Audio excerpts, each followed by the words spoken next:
What's going on, y'all? This is Hip Gregory. I want to talk about what happened in East Palestine, Ohio, with Norfolk Southern and the train derailment, carrying a toxic chemical, vinyl chloride, which of course spilled. Immediately when this happened, people was evacuated. They was told either evacuate or go to jail.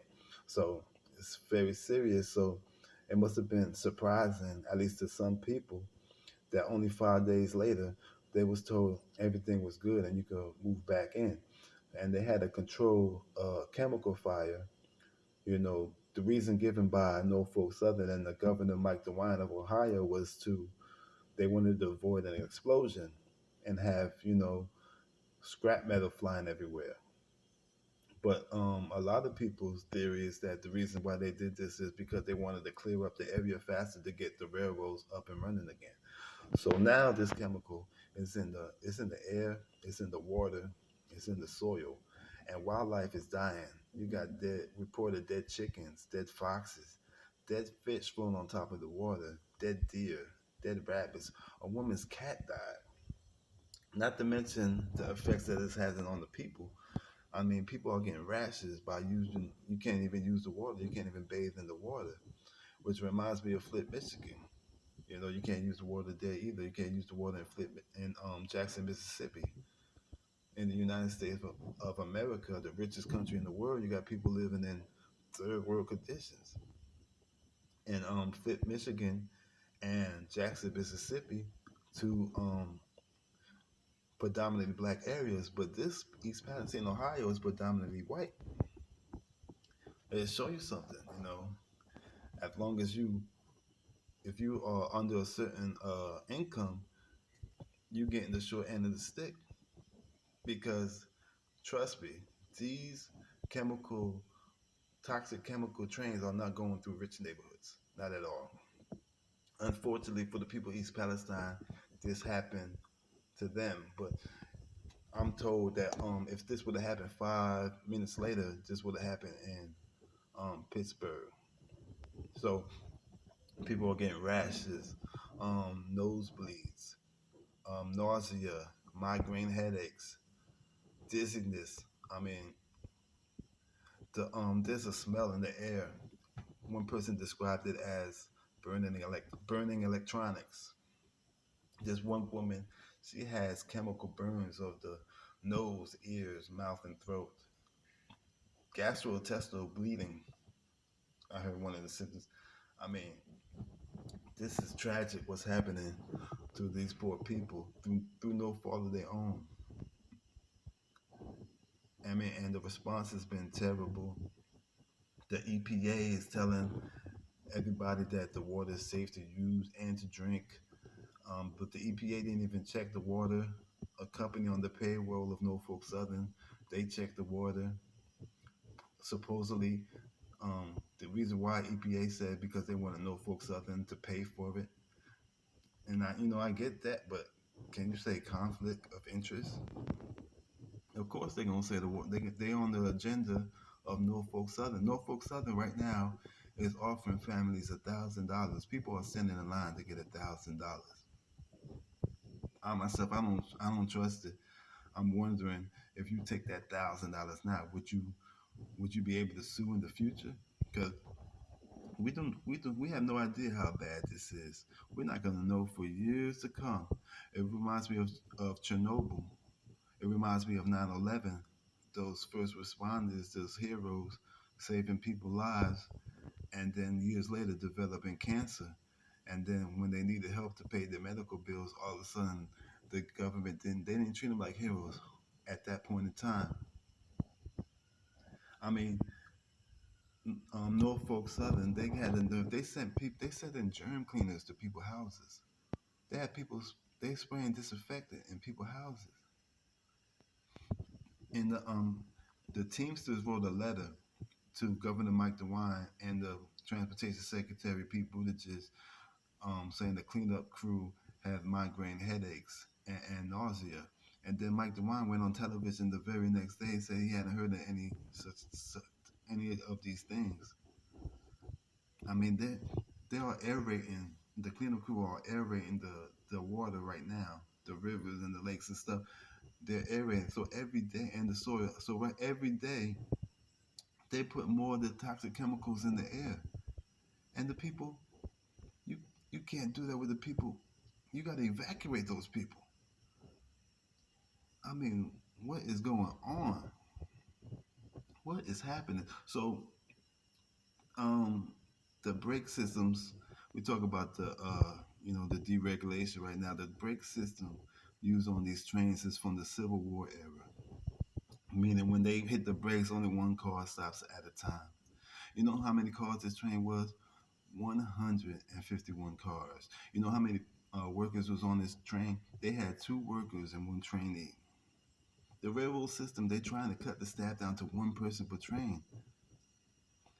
There's no heat check in these cars. The time it took for you to check each car, safety check each car, used to be 4 to 5 minutes. Now it's cut down to 60 seconds. Norfolk Southern has cut their staff down by 30% in the past 10 years. In the 1900s, in the early 1900s, you had 1.5 million railroad workers. Today, there's 117,000.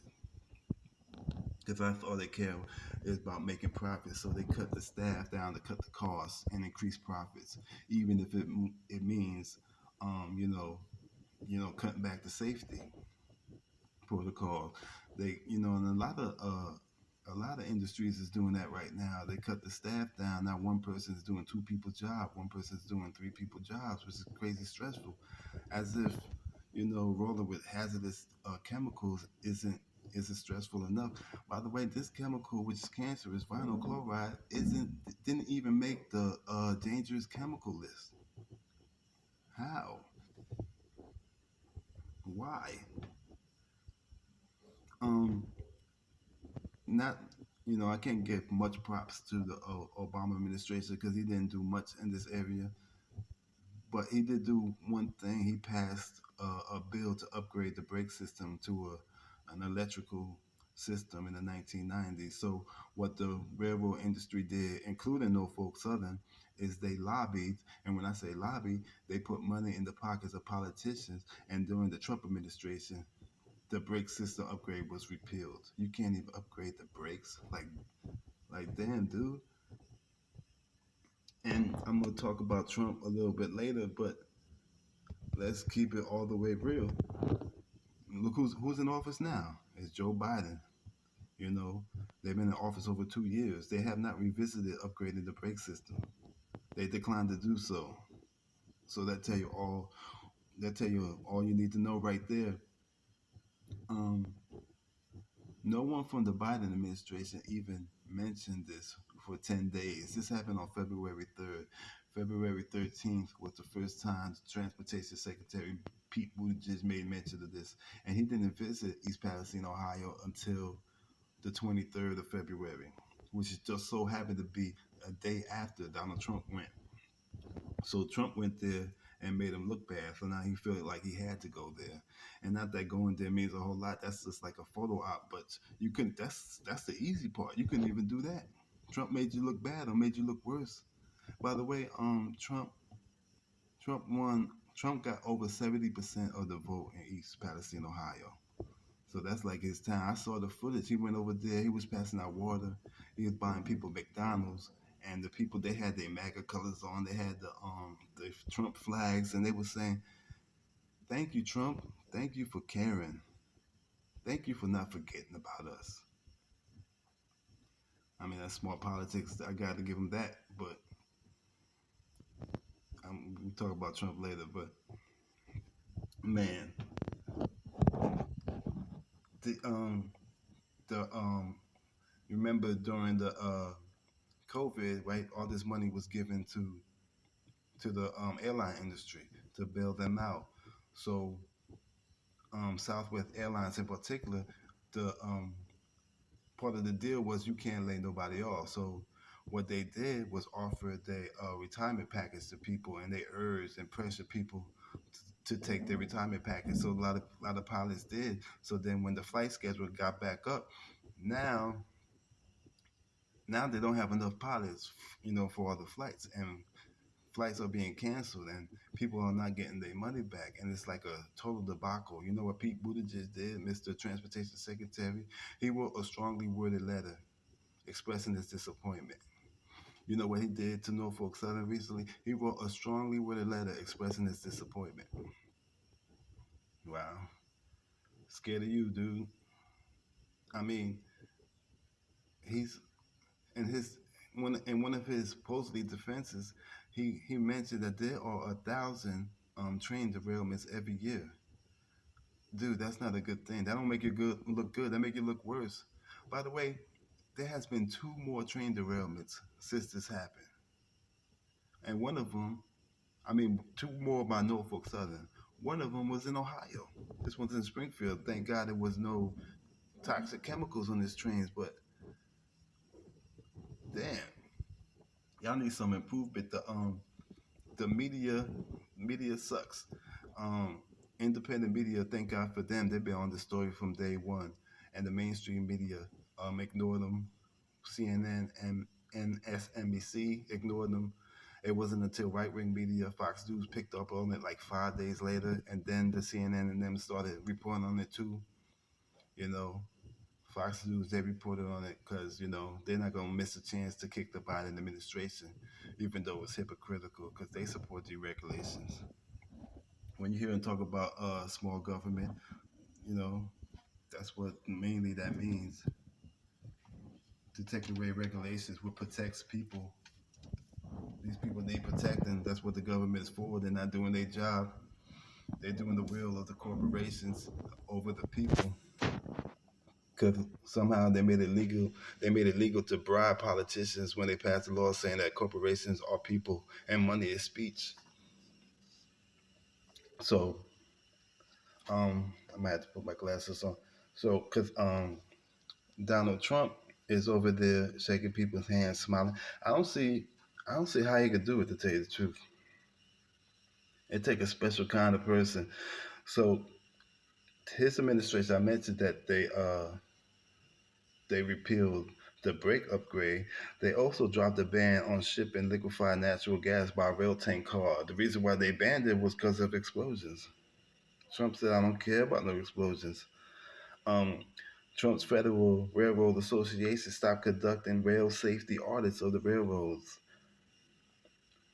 Um, so you can't even do safety audits. Why safety is always the first thing cut? Being that we count points, we got to keep it all the way real. The Biden administration do get 1 point because he did reinstate the safety audits of the railroad, so that's good. Trump rolled back almost every single toxic chemical regulation that there is, and he put a chemical industry executive in charge of the EPA chemical division. And he in this people's faces smile like he their friend. Yo, that's a special kind of person. I couldn't do it. And you would think that maybe he would be ashamed of his actions or something.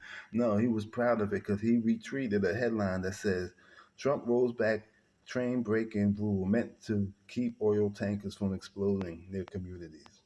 And under it, he wrote, "Continuing to get rid of costly and unnecessary regulations." Wow, I can't. I can't with these people. We need to do something. That's all. That's all I got for y'all. Later. Peace.